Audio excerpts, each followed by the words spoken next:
하나님을 사랑하는 자, 곧 그의 뜻대로 부르심을 입은 자들에게는 모든 것이 합력하여 선을 이루느니라. 네. 여러분, 이 말씀을 삶에서 체험하고 계십니까? 그저 하나님을 사랑한 이유밖에 없는데, 그저 주의 뜻대로 부름을 받은 것밖에 없는데, 이상하게도 내 삶이 모든 일들이 합력하여 선을 이루어가는 것을 경험하고 있는지요. 2019년도 한 해를 마감하면서 합력하여 선을 이루는 일로 나의 이 삶이, 이 한 해가 마무리되어져 가고 있는지요. 원치 않았던 일이었는데 그 일들이 변장하여 축복이 되어서 큰 하나님의 축복을 경험하고 있는지요. 사랑하는 여러분, 하나님이 여러분과 저를 사랑하시기 때문에, 하나님이 그 아들 예수 그리스도로 여러분과 저를 자녀 삼아주셨기 때문에 여러분과 저의 삶은 이미 운명되어 있습니다. 모든 것이 합력하여 선을 이룰 일들로 말입니다. 말씀을 듣는 가운데, 내 남은 생애 가운데 모든 것이 합력하여 선을 이루는 것을 더 풍성하게 경험하는 은혜가 있으시기를 주님의 이름으로 축원합니다. 오늘 성경은 이렇게 시작합니다. 22절, 사울은 힘을 더 얻어 예수를 그리스도로 증언하여 다메섹에 사는 유대인들을 당혹하게 하니라. 사울이 더 힘을 얻었답니다. 더 무장되었답니다. 그래서 예수의 이름을 더 담대히 전했답니다. 듣는 이들에게 당혹하게 하는 일들을 행했답니다. 당혹하다, 칼빈 선생님은 이것을 굴복시키다로 번역하고 있어요. 빌립보서 2장 10절, 하늘에 있는 자들과 땅에 있는 자들과 땅 아래에 있는 자들로 모든 무릎을 예수 이름에 꿇게 하시고, 예수 이름 앞에 하늘에 있는 존재들, 땅에 있는 존재들, 땅 아래에 있는 존재들, 그 어떤 존재들이라도 다 그 이름 앞에 무릎을 꿇도록 하셨답니다. 감사하게도 사울이 그 예수 이름을 증거하여 듣는 회중들로 인하여 무릎을 꿇게 하고 굴복하게 하고 있습니다. 어떠세요? 아무나 예수의 이름을 전하면 그 예수의 이름을 듣고 굴복하는 일들이 있을까요? 무릎을 꿇는 일들이 있을까요? 절대 그렇지 않아요. 사도행전 같은 책이에요. 19장으로 가보면 스게와에게 7명의 아들이 있었어요. 몇 명의 아들이 있었다고요? 7명의 아들. 그 7명의 아들이 주변을 둘러봤더니 예수의 이름으로 능력 행하는 자들이 있는 거예요. 부러웠어요. 나도 저렇게 한번 해볼까? 곧 시행했죠. 예수의 이름으로 명했어요. 특별히 악한 귀신 들린 자들을 향해. 어떻게 되었는지 아세요? 악귀들이 너희가 전하는 예수 이름을 아는데 도대체 너희는 누구냐? 그러면서 그들 위에 뛰어올라 그들을 상하게까지 괴롭혔고요. 결국 그들 7명의 아들들 벗은 몸으로 주례방을 치게 됩니다. 아무나 안 되는 거예요. 그런데 사울은 되고 있어요. 예수의 이름을 증거했어요. 듣는 이들이 그 예수 이름 앞에 무릎을 꿇어요. 굴복하고 있어요.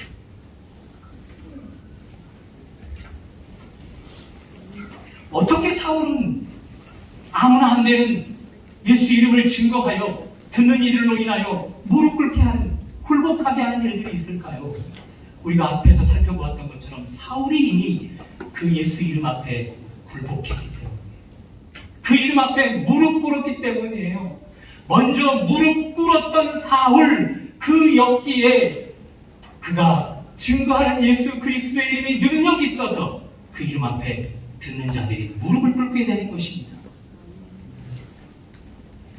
설교자로 이 시간 여러분을 무릎 꿇게 하고 싶어요. 여러분을 굴복하게 만들고 싶어요. 제 앞에가 아니라 예수 그리스도 이름 앞에 말입니다. 땅에 사는 존재들이잖아요. 땅에 발을 딛고 살아가는 존재들이잖아요. 하나님이 여러분과 저를 예수 이름 앞에 무릎 꿇도록 그렇게 여러분을 지으셨잖아요. 그러니 지음받은 목적대로 여러분을 무릎 꿇게 만들고 싶어요. 특별히 우리 청년들, 교회 나오는 일을 힘들어하고 예배만 시작되어지면 이미 잠이 들어버리는 우리 친구, 저들 안에 있는 잠들어 있는 예수를, 거인 예수를 깨워드리고 싶은데, 그래서 저들을 어떻게 해서든지 굴복시키고 싶은데 방법이 무엇일까요? 제가 설교 준비를 더 열심히 하면 될까요? 지금보다 목소리를 한 3배로 크게 해서 더 크게 선포하면 될까요? 설교를 저들이 쏙쏙 귀에 들어오도록 더 재밌게 준비하면 될까요? 네, 맞아요. 그거 다 필요해요. 그러나 꼭 한 가지가 더 추가되어야 돼요. 뭔지 아세요? 제가 먼저 예수 이름 앞에 굴복함이 있어야 된다는 것이죠. 제가 먼저 굴복되어질 때에, 예수 이름 앞에 먼저 무릎을 꿇을 때에 저의 설교가 예수 이름 앞에 무릎을 꿇게 하는 회중들이 나오게 만드는 거예요. 예수 그리스도 앞에 먼저 무릎 꿇음 없이 재미있는 설교, 설교가 잘 들려지는 설교, 더 고함치고 더 열정적으로 하는 설교 괜찮지만 그것은 그 누구도 예수 이름 앞에 무릎 꿇게 하지 못한다는 거예요. 22절 지난주에 영어 성경으로 봤잖아요. 한 번 더 읽어드릴게요. 발음이 부족하지만 이해하고 들으세요. 사울 grew more and more powerful. 사울이 더 성장하게 되었대요.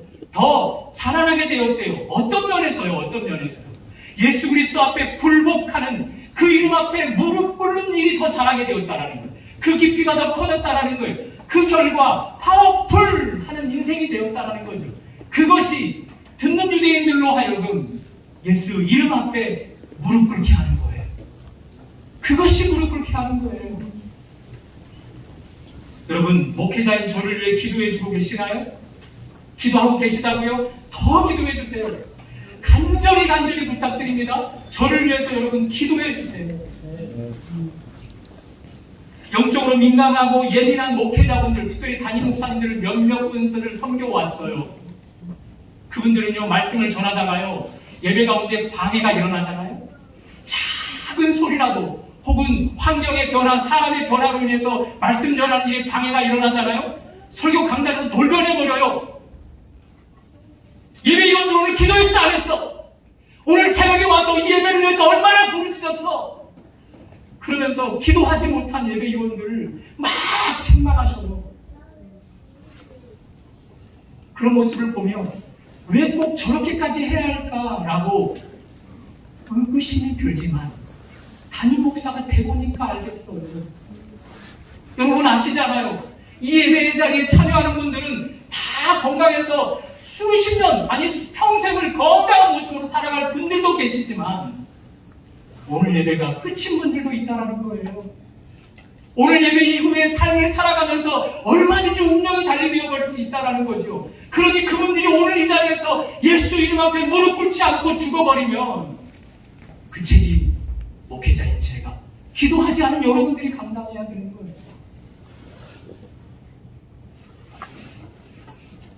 전에 섬겼던 한 권사님이 저를 위해서 늘 기도해 주시는 분이시에요. 5년 전에 제주도로 여행을 왔다가 제주도 보그마의 그 저조함을 깨닫고 마음이 너무 아팠대요. 하나님이 그 마음을 귀하게 여기셨나 봐요. 그분을 제주도에 있도록 하셨어요. 제주시에 자리를 잡고 계속해서 제주 보그마를 위해서 기도하셔요. 제가 제주 북천교회 담임으로 오게 되어진다는 소식을 듣고 기도 응답이 되었다고 얼마나 기뻐하시는지. 그분이 이곳에서 생활하는 가운데 암이 걸렸어요. 그리고 감사하게도 잘 치료되었어요. 그러나 그 암으로 인해서 몸이 많이 축났고 쇠하여져 가고 있어서 걷는 것조차 힘들어하셔요. 그러나 그분이 비가 오나 눈이 오나 새벽에 아침을 깨우며 기도하십니다.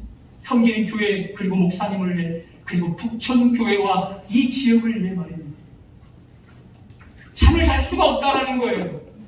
기도해야만 우리 신목사가 저 북천에서 저 땅을 그리고 맡겨진 영혼들을 책임질 수 있을 것입니다.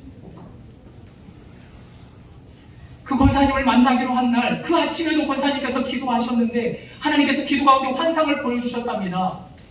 신목사에게 베드로의 사명을 주시더랍니다. 베드로, 성령이 충만해서 한 번의 설교로 수천 명을 변화시켰던 베드로, 예수 그리스도의 이름으로 인하여 평생 불구자로 살았던 안진뱅이를 한 번에 일으켜버리는 베드로, 또한 오늘 본문 뒤로 가면 죽어 있었던 사람을 예수 이름을 선포하여 살려내는 베드로, 그런 베드로의 사명을 저에게 맡겨주시더래요. 여러분, 지난주에 제가 말씀드렸잖아요. 올림픽 주경기장에서 제가 큰 기적을 일으켰던 그 꿈 말씀드렸잖아요. 휠체어에 타고 있었던 사람들이 기도받고 나음을 받고 돌아가고, 지팡이를 짚고 왔던 사람들이 지팡이를 버리고 돌아가는 꿈 이야기 드렸잖아요. 갑자기 개 한 마리가 불쑥 나타나더니 그것이 꿈이었다고 말씀드렸잖아요. 그 꿈을 하나님이 그 권사님에게 환상으로 보여주는 거예요. 단지 꿈이 아니라는 거죠. 그 권사님이 계속 이야기해요. 하나님 왜 신목사님에게 베드로의 사명을 주십니까? 그러면서 구했더니 하나님이 북촌 지역을 봐라. 가장 희생자를 많이 낸 것, 그만큼 영적으로 피폐해져 있는 것, 우상숭배가 그만큼 심한 곳, 영적인 능력으로 무장되지 않고서 어떻게 저 견고한 지를 깨뜨리겠느냐. 교회가 43년간 이곳에서 세워졌지만 여러분과 제가 기도하지 않는 이상, 영적으로 무장되어지지 않는 이상, 예수 그리스도 이름 앞에 무릎을 꿇고 굴복하지 않는 이상 저들의 이 견고한 지를 결코 우리는 깨뜨릴 수 없다는 것이죠.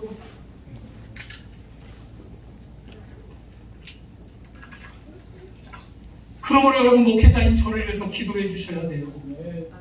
기도해 주셔야 돼요. 장로님 기도해 주셔야 돼요. 권사님들 기도해 주셔야 돼요. 중직자분들 기도해 주셔야 돼요. 그리고 성도님들, 열방에 계시는 분들 기도해 주셔야 돼요. 여러분의 기도를 먹어야, 제가 그 기도의 힘을 받아야 예수 이름 앞에 완전히 굴복되어지거든요. 그러고 모을되어지거든요. 예수 그리스도 앞에 굴복되어짐이 자라고 성장하고 깊어지거든요. 그래야만 파워풀하는 능력으로 이 땅에 잃어버린 영혼들을 구원해낼 수 있거든요. 아멘. 여러분, 목회자를 위한 기도는 여러분 개인을 위한 기도와 동일해요. 왜 그렇죠? 제가 여러분의 기도를 먹어서 예수 그리스도 이름 앞에 굴복하게 되면요, 그래서 말씀 가운데 여러분을 제가 말씀으로 굴복시키면요, 굴복당한 여러분들이 나아가는 가정이 예수 그리스도 이름으로 평정되어질 것이거든요. 여러분이 이곳에서 굴복당해지면 여러분이 나아가는 삶의 현장이 예수 그리스도 이름 앞에 평정되어지는 거예요. 그러므로 목회자를 위한 기도는요, 여러분을 위한 기도인 거예요. 기도해 주십시오. 기도해 주십시오. 사울, 그가 먼저 예수 그리스도의 이름 앞에 굴복당했어요. 굴복당하니 사울로 인하여 그로 모을되게 하였어요. 그리고 파워풀하게 되었다라는 거예요. 그것이 유대인들로 인하여 예수 이름 앞에 무릎 꿇게 만들어진 것입니다. 여러분의 자녀들 예수 이름이 아닌 세상 문화에 굴복하고 있지 않습니까? 게임의 친구에게 무릎 꿇고 있지 않습니까? 그것이 완전히 그들을 사로잡아 버리지 않았습니까? 여러분의 자녀들이 이미 다 성장했다고요? 우리 다음 세대 교육부서를 보십시오. 우리 손집사님이 오늘 간절하게 기도했던 어린 자녀들을 보십시오. 그들이 다 게임의 세상 문화에 완전히 굴복당하였어요. 그들을 어떻게 예수 이름 앞에 굴복시킬 수 있을까요? 부모인 여러분과 제가, 기성세대인 믿음의 선배들인 여러분과 제가 먼저 예수 이름 앞에 굴복당할 때에만 우리 다음 세대를, 우리 자녀들을 예수 이름 앞에 무릎 꿇게 할 수 있는 것입니다. 옛날 이야기예요. 어느 외딴 섬에 있었던 일입니다. 연로하신 어머니, 풍랑이 너무 많이 일어서 오늘은 바다가 좀 위험하니 배를 몰고 나가지 말아라 아들한테 이야기했어요. 고기 잡는 제철인데 손만 놓고 있을 수는 없잖아요. 그래서 억지로 어머니를 뿌리치고 나갔어요. 역시나 바람은 더 세졌고요, 파도는 더 크게 치기 시작했고요. 그럼에도 불구하고 아들은 돌아오지 않는 거예요. 어머니는 속이 타들어가기 시작합니다. 어느덧 파도는 더 크게 폭풍으로 돌변했고요, 폭풍우가 몰아치면서 동서남북을 구분할 수 없는 그런 바다 한가운데 표류하게 된 아들. 도대체 어느 쪽이 자기가 출발했던 섬인지 분간을 할 수가 없는 거예요. 그래서 이미 키를 놔버리고 이제는 망망대해에서 그저 죽기만을 기다리고 있었을 뿐이었죠. 바로 그때 저 멀리에서 불빛이 보이기 시작하는 거예요. 그 불빛을 향해 죽으라고 힘을 다해 키를 몰았고 결국 성까지 가까이 오게 되었어요. 도대체 저 불빛이 무엇이지라고 궁금해하던 차 드디어 배를 정박하고 봤더니 자신의 집이 활활 불에 타고 있는 거예요. 어머니께서 아들을 살리기 위해서 당신의 집을 태워서 아들이 돌아오게 했던 것이죠. 사랑하는 여러분, 여러분과 저의 자녀들 세상의 망망대해 가운데 그저 버려두면 안 된다는 거예요. 그들이 여러분과 제가 드리는 기도의 불을 통하여서 예수 그리스도 앞에 무릎 꿇게 하는 일을 감당하지 않으면 그들은 세상의 밥이 되어버려요. 세상의 폭풍 위에 다 휩쓸려 버려요. 결국 대한민국의 한국교회 마이너스 성장을 벗어날 수 없게 되는 것이죠. 예수 이름 앞에 굴복하는 것, 그것만이 우리 자녀들을 예수 이름 앞에 굴복시킬 수 있습니다. 사랑하는 여러분, 예수 그리스도께 굴복하는 것, 예수님께 협력하는 것입니다. 최고의 협력, 예수님께 협력하는 것입니다. 굴복하여 예수님께 협력하면 여러분과 저를 통해 이루고자 하는 하나님의 일들이 선을 통하여 열매 맺게 될 것입니다.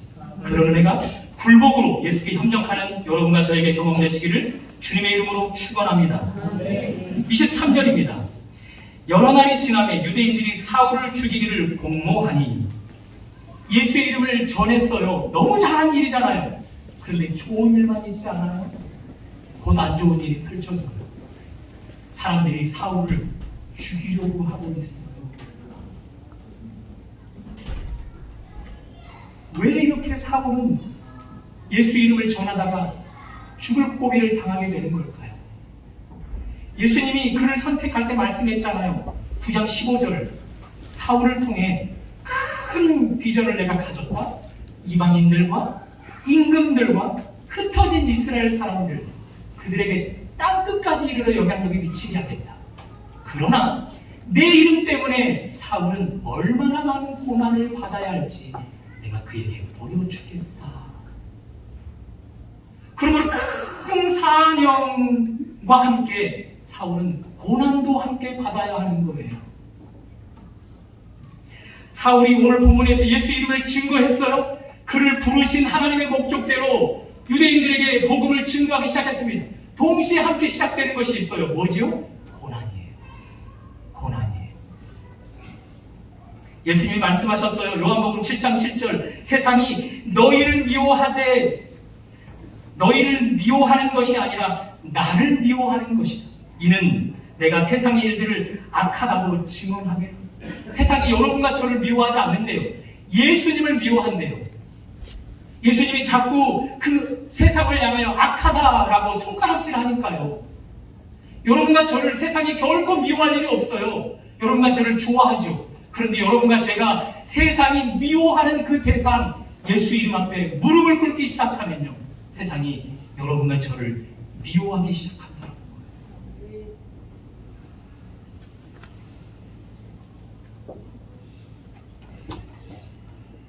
예수 믿으면 다 복 받는다. 예수 믿으면 너무 일이 잘 된다. 그런 말 때문에 교회 오신 분들 혹시 계세요? 잘 오셨어요. 그런데 그 말이 참말이 되려면요, 고난도 함께 받아야 잘 돼요. 고난도 함께 받아야 정말 복을 받아요. 예수님만 믿어서는 안 돼요. 주님이 주시고자 하는 고난도 겸하여 받을 때 비로소 우리는 예수님으로 인하여 복받는 인생 되는 것입니다. 네. 여러분, 십자수를 혹시 놓으실 수 있나요? 십자수? 글씨를 새기거나 또 여러 이미지를 멋지게 십자수를 놓아서 액자에다가 잘 보관해놓은 경우들을 많잖아요. 그렇죠? 귀엽고 깜찍한 것, 또 때로는 너무 웅장한 것, 또 멋진 것들, 그런 작품들을 액자로 잘 만들어서 보관하는 것들을 보아요. 그렇죠? 여러분, 혹시 그 십자수 뒷면을 보셨어요? 뒷면을 보면 너무 정신없잖아요. 지저분하기까지 하잖아요. 그렇죠? 그 십자수 뒷면이 너무 지저분하다고, 너무 정신없다고, 너무 어지럽다고 그 뒷면을 빼버리면요, 앞면 웅장하고 아름다움도 없게 되어버리는 거예요. 고난이 그런 거예요. 고난, 하나님 힘든 겁니다. 그래서 이거 원치 않습니다라고 그것은 좀 우리에게서 좀 빼주십시오라고 하면요, 우리 안에 십자수의 압력은 없는 거예요. 주님이 우리를 통하여 이루시고자 하는 빅피처는 결코 나올 수가 없는 거예요.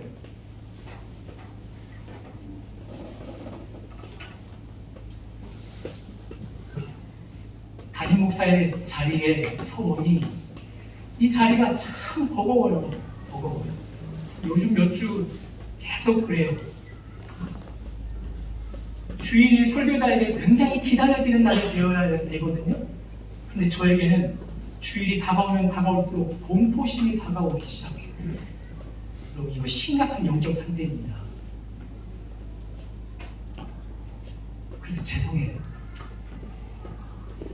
이 부분을 선배 목사님들 또 많은 지인분들 그런 분들에게 기도 제목으로 내어놓으면서 함께 도움을 요청했어요. 기도 요청을 말입니다. 그 가운데 한 분을 만났어요. 이분은 한국말을 못하시는 분이에요. 이분은 외국에서 오신 분이에요. 외국에서 왔기 때문에 외국말만 잘해요.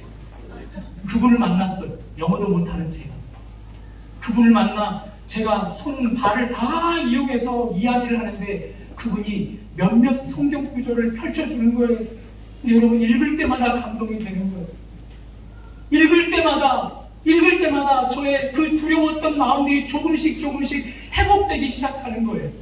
그래서 그분이 저에게 성가말을 다 동원해서 한국말을 최대한 동원해서 당신의 삶의 여러 가지 이야기들을 저한테 해주는데요, 고난을 빼고는 들을 수가 없는 이야기예요. 제가 받고 있던 이 고난과는 말도 안 되는 엄청난 고난을 받아오셨던 분이에요.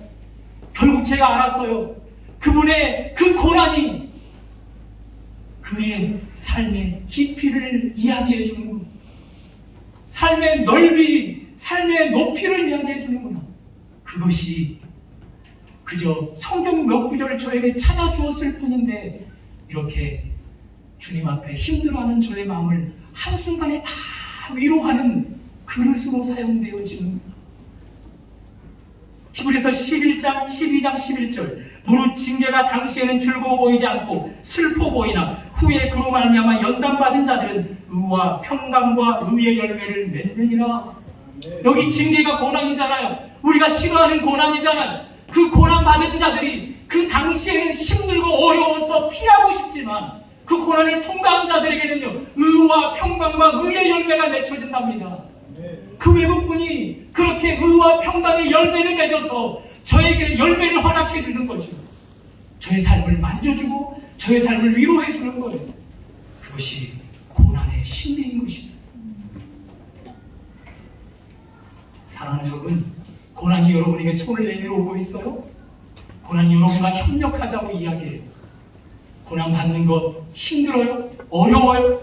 그러나 그것을 어렵다고 해서 우리가 거절하고 피하면 십자수의 압력은 없는 거예요. 주님의 빅피처, 빅플랜은 내 삶에 맛볼 수 없는 것입니다. 고난이 협력하자 손을 내밀 때 고난과 협력하여 사울처럼 더 멋진 주님의 그림을 그려가는 여러분과 제가 되시길 주님의 이름으로 축원합니다. 이제 남은 본문은 이런 겁니다. 사울을 죽이고자 공모해요. 이 일들이 사울에게 들려졌어요. 심지어 사울을 죽이려고 하는 자들이 밤낮으로 성문을 지켰대요.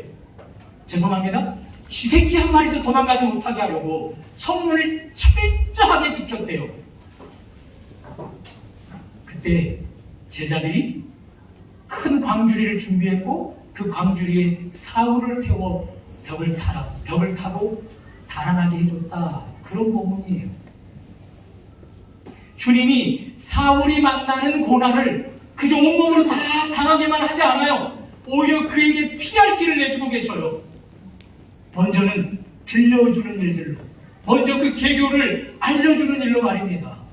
여러분, 우리 집에 오늘 도둑이 든대요. 누군가가 그 사실을 알려주면 얼마든지 방비할 수 있잖아요. 오늘 저희 자녀들이 사고를 당하게 된대요. 그러면 집에 그들을 두게 함으로 인해서 사고를 면할 수 있잖아요. 성수대교 붕괴 현장 혹시 지켜보셨어요? 9.11 테러 사건으로 그 쌍둥이 빌딩이 무너져 내리는 걸 지켜보셨어요? 그 사건을 미리 누군가가 알려주었다면 엄청난 인파가 희생당하는 일이 없지 않았을까요? 주님이 미리 알려주는 거예요. 피할 수 있는 시간을 벌게 해주는 거죠. 얼마든지 고난을 피할 수 있게 만들어주는 거예요. 미리 알려주심으로 말미암아 말입니다.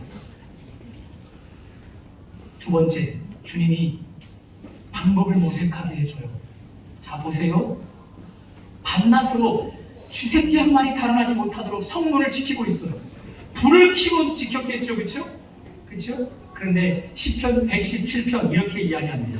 여호와께서 성을 지키지 아니하시면 파수꾼의 깨어있음이 헛되도다.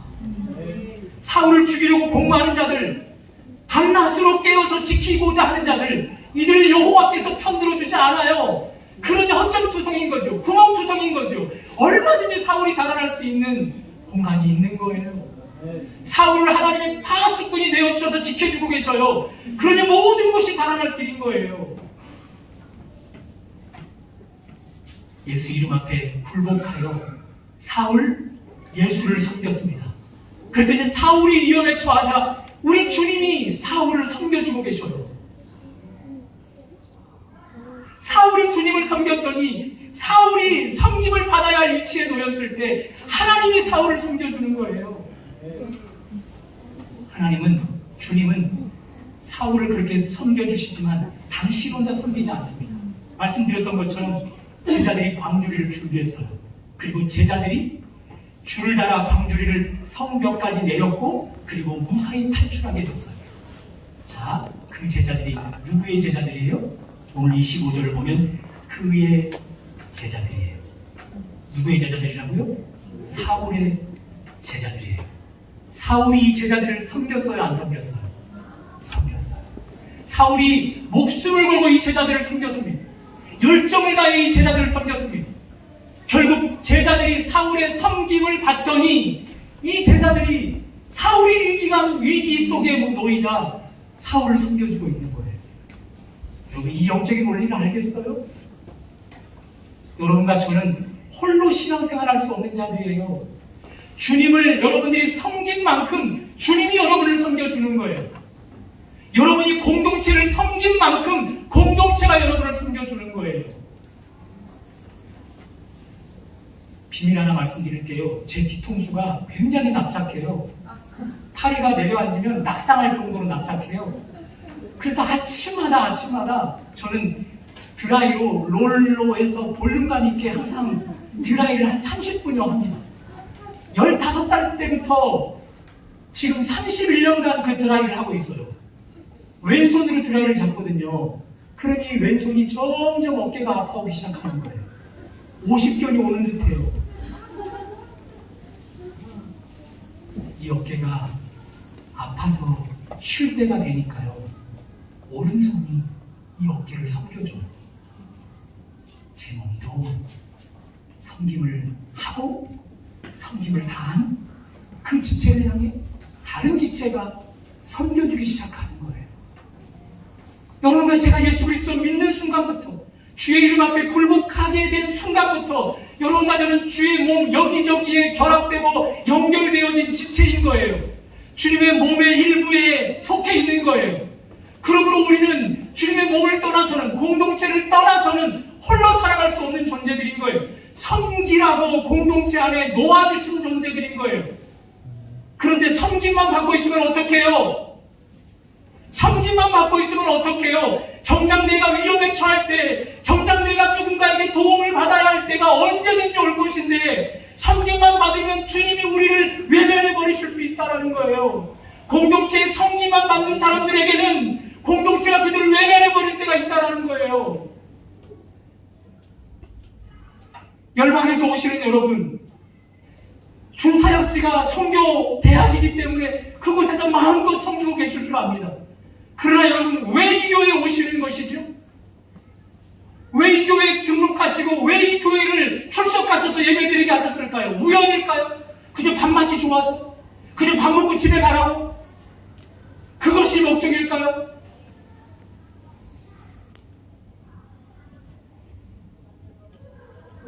공동체를 통해 여러분에게 섬김을 드리고 있어요. 이제 섬김을 받는 여러분은 섬김의 자리로 나아가야 하는 거예요. 그래서 청년 여러분, 오늘 설거지하고 돌아가야 돼요. 그래야 엄마 아빠 어깨가 나중까지 건강하면 돼요. 열방대학 여러분, 3주째 여러분이 설거지하는 날이에요. 꼭 설거지하고 돌아가셔야 돼요. 1년에 한 번쯤은 반드시 하셔야 돼요. 내년부터는 저 뒤에 게시판에다가 제가 설거지 자원자를 받을 거예요. 1년 동안.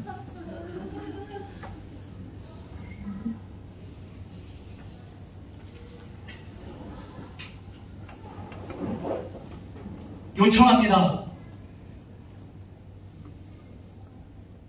주님의 섬김을 받아오셨고 많은 사람들의 섬김을 받아오셨던 여러분, 우리 북천교회 공동체에 속하셔서 우리 어린 영혼들을 좀 섬겨주십시오. 교사가 부족합니다. 특별히 고개 숙여버린 우리 청소년들에게 교사가 부족합니다. 여러분, 그들을 좀 섬겨주십시오. 그들을 좀 섬겨주십시오. 제가 섬겼던 교회에 이런 구호가 있어요. 한번 따라해 보시겠어요? 부모의 새벽기도, 자녀의 평생 축복, 자녀의 새벽기도, 부모의 노후 보장. 여러분이 기도로 어린 세대들을 섬겨주잖아요.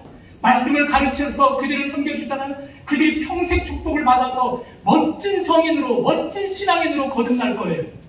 그리고 그들이 이제 여러분과 제가 노후를 살아갈 때 그들이 기도함으로 이 교회를 짊어짐으로 여러분과 저를 물신양면으로 섬겨주어서 여러분과 저의 노후 보장이 이루어지게 될 거예요. 그 일에 여러분을 초대합니다. 그 일에 열방분들을 초대합니다. 그 일에 섬김만 받으셨던 여러분들을 초대합니다. 섬기셔서, 섬김으로 협력하셔서 주의 몸을 온전히 세우시고 그 섬김으로 하나님을 사랑하는 자, 그 뜻대로 부르심을 입은 자들에게는 모든 것이 합력하여 선을 이루는 이 말씀의 경험이 여러분과 저에게 경험되시기를 주님의 이름으로 축원합니다. 우리 함께 찬양하고 기도하겠습니다. 나의